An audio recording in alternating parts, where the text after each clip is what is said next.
everyone, Reese from RJC Models here, and this is the next part of the RS1800 Mark II Escort build. So for you guys that don't know, it's this kit just here. Sorry about that, guys. So it's this one just here. Lovely kit.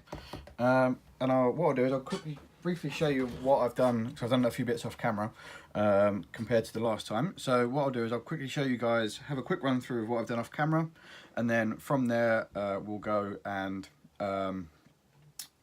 carry on into the next part. So what I've actually done is I've gone away and put some detail on the engine. Sorry about this, guys, the light's a bit off today.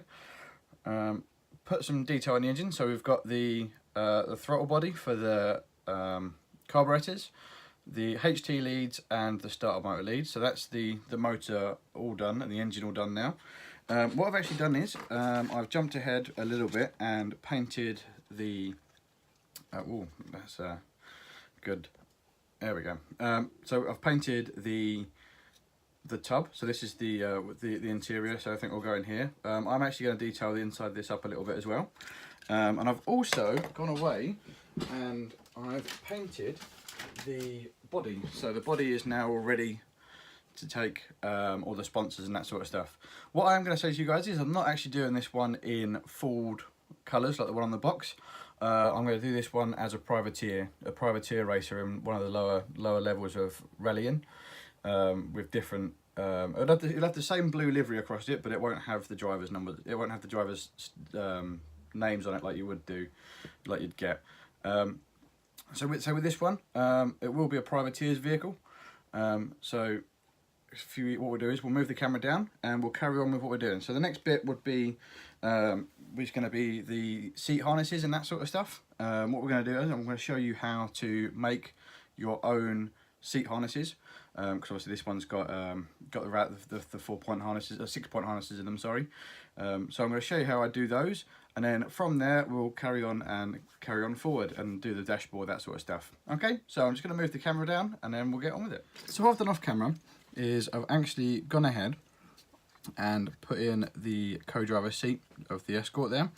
The good thing is, I mean, a lot of people have sort of bad-mouthed this kit a little bit, but actually it's not so bad. You get a few extra spare little bits in there that actually make it quite good.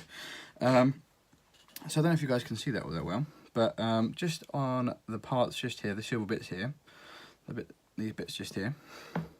So these are harness buckles.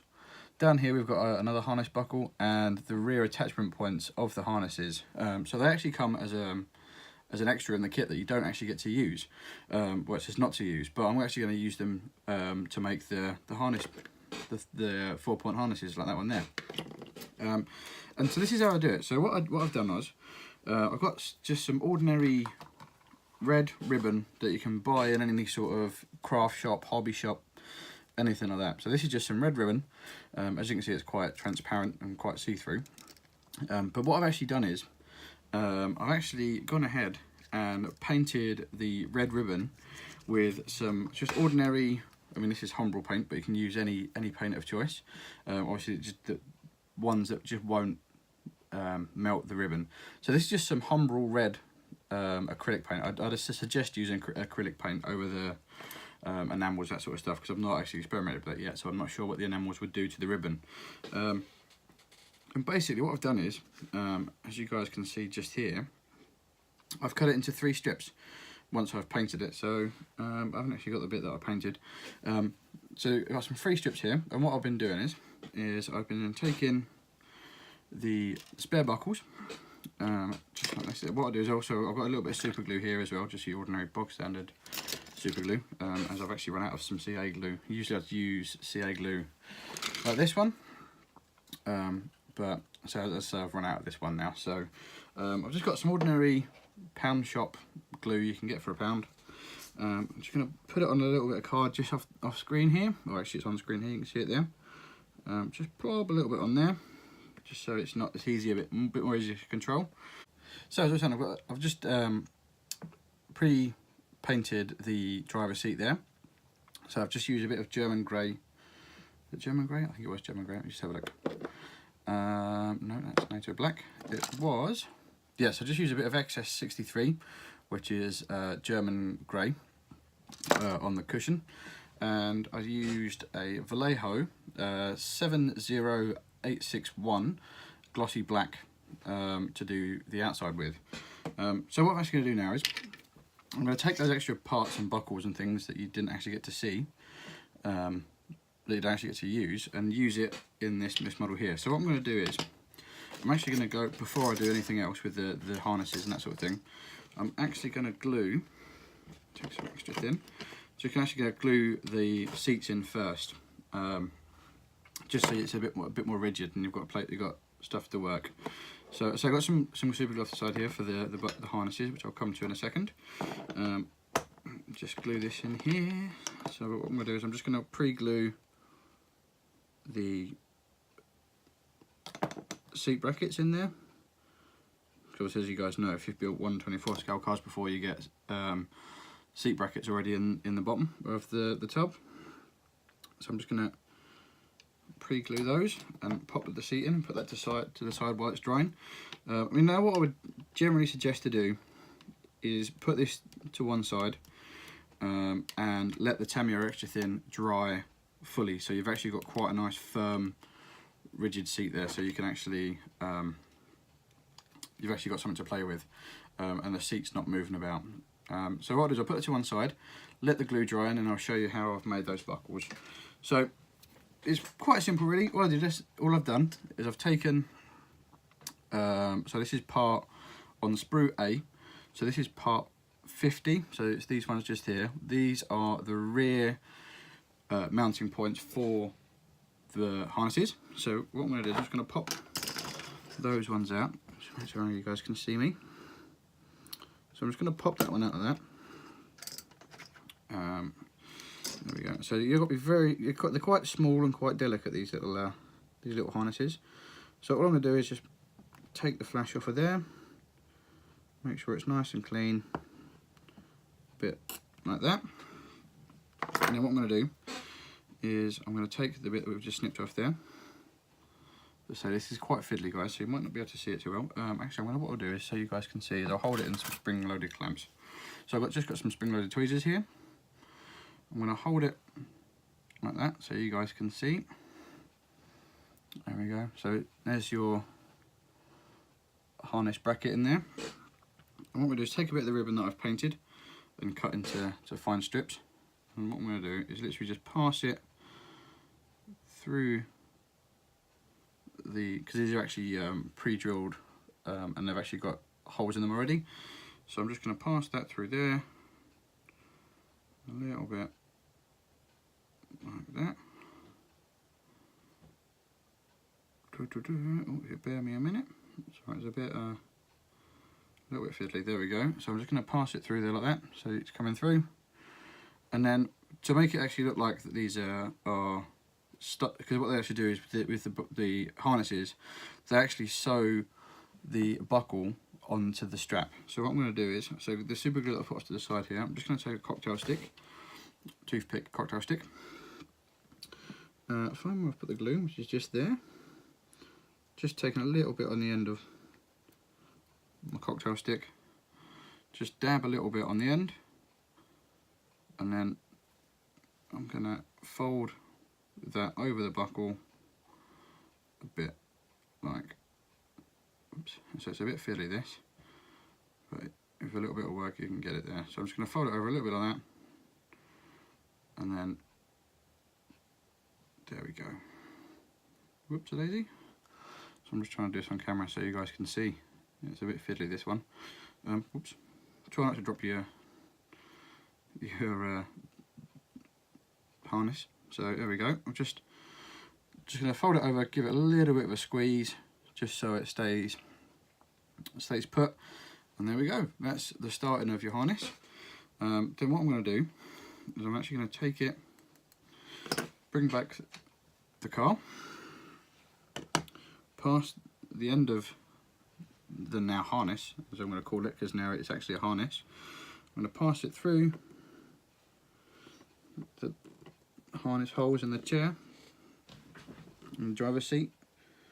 So you have to, I find that if you do it sideways, So see the holes there? If you put it sideways and poke it in sideways, like a bit like that, just pass it in.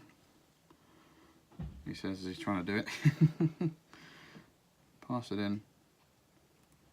There we go. You just see it coming through the hole. A little bit like that. And then what I'm going to do, whoops. So this is why you need to, I should let the seat dry, because I've just now moved it out of the way, but it doesn't matter. So again, pass it through the hole. A little bit like that. And then, actually what I'm going to do is I'm going to take it off camera so I can put it through the hole, and then I'll come back to you guys and show you what I've done.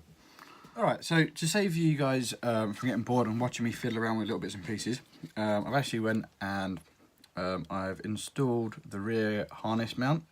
Sorry guys, this is obviously it being a white car, it's playing havoc with the white balance.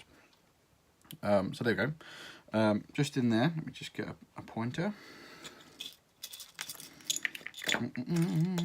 Right, okay, so just in there, you've got your, there we go. Got your harness mount.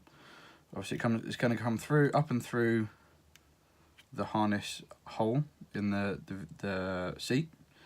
And what I've actually done is I've actually gone away and put in the harness buckle there as well on the other end. So what I'll actually do is, again, to save you guys from watching me fiddle, because it is quite a fiddly little job, this one, I'm actually going to go through and put the other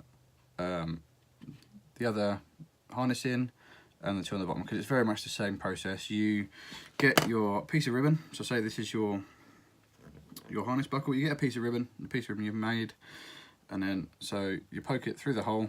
So if there's a hole there, you'd be passing it through the hole, glue this end where my thumb is, pass it to the hole, and then bend it over like that, and then sometimes it will work with a pair of tweezers just to squeeze them together. But sometimes you will need to actually use your hands to glue them down like that. So I'll go off and I'll finish the buckles. I'm actually going to go and paint the co-driver seat as well, because I've noticed that the buckles in that side aren't painted. But the good thing about doing it this way, I mean, you can go and buy aftermarket harnesses, which are photo etched, which are a bit, although they're very flimsy, they're still quite stiff. Whereas if you use the ribbon, so it's got a natural sag to it, so it'll actually look like seat belts, harnesses there. What I've actually got while I'm on the subject of that is that you can get a different colour, because obviously so you can do the blue harnesses. And what I'm actually going to do in one of my builds in the future is I've got some black, very fine black ribbon. I'm going to dye this black with some, to get rid of the shiny grey silver bits. I'm going to dye this black with black ink, and then from there what I'm going to do is I shall put it in a road car, so it actually looks like a proper seatbelt. The 3-part seatbelt that you see with the buckle at one end, and the 2-part attachments like you'd get in a road vehicle. So yeah, that's where I'm at with that one at the moment. So what I'll do is I'll go away, I shall put the harnesses and the buckles in on this one, and then what I'll do is I'll come back with the next part, which I believe, if I can just double check my references, my reference book here, my instruction manuals, the next part will be doing the dashboard and inserting the engine, that sort of thing. While I'm on the subject of the next few parts, I've actually gone away and I've spray painted the roll cage and that sort of stuff. So I've just painted it the same diamond white high coat automobile paint like I've got there. Again, this was about £3 from a local hardware shop or Halford, something like that. So it's only about £3, but you do get a very, very nice finish. So I've actually now finished up the body. Again, I apologise guys, because it's going to send the white balance crazy. The body's now all done, nicely shiny, and just the right sort of shine as well for this type of vehicle. So that's all ready to be deckled up. I might actually do a video of doing the decals on this one, because I don't actually clear coat over my decals, so you get like a I'll show you this as a Subaru I did a little while ago. You actually get like a proper scale looking effect with the decals such like that. So you get the nice shiny paintwork, and you get the nice realistic looking decals as if they've been put on over the paintwork. Because what they would do is, again, from a lot of reference and a lot of research I've done, they would just paint a body colour like this. So they would paint a body colour with a bit of shine to it, like you'd get, or a metallic, whatever colour you were going to use. And then what you would do is you then come over and put the vinyl stickers over the top of the body. So that way you get quite a nice lackluster, you know, a nice shiny like a finish without having to put anything over the top. Because sometimes I've seen some models that, although they're beautiful models, they're overly shiny and they actually look like you're looking through water. Whereas I don't actually want that. I want a nice natural scale realistic look. So yeah, that's it for part 2, guys. Keep your eyes out for the next part. Hopefully it won't be too soon. That won't be too far away even. Come and join us on the next one. I will I'll do a lot of prep off screen for the next lot, and I'll show you how in the next episode I would do my buttons and switches on dashboards, that sort of thing, for that one. So thank you guys for watching. Please pop over to Facebook, where I'm part of 2 groups, 2 very nice groups, very nice people there. One is Misfits Plus One, and the other one is Smooth Dungeon and Smooth Dungeon. Sorry, go over there, like, comment, subscribe on my channel, so RJC Models. Go over to Smooth Dungeon, say hello, join the guys there. It's not just myself in those groups; it's a whole consortium of model makers. So go over there, check that out, have a look, and thank you for watching. If you enjoyed this video, like, comment and subscribe if you've got any things you'd like to see in the future in the channel. I have got a few ideas going forward with it, and a few different group builds and a few different ideas that I've got that I'm mulling around with at the moment. So what I'll do is obviously I'll keep you guys well abreast of that. So thank you guys for watching. Again, comment, subscribe to the Facebook, the YouTube channel to see this one through. So this one will be on YouTube, so you can follow the build with that one. So go over there and have a look at that. Also, a little while ago I finished my very first build log on RJC Models YouTube channel, which is the Manx Norton 1/9 scale. Beautiful model. Go and check that out. There's a few big videos there you can go and watch. So keep checking on this one. There will be another update very soon with this one. So thank you guys for watching. Keep your eyes peeled for the next episode of this one, and thank you guys very much for your ongoing support. It's very well supported, and it's very well much appreciated. So thank you guys for watching, and I'll see you in the next one. Thank you guys. Bye.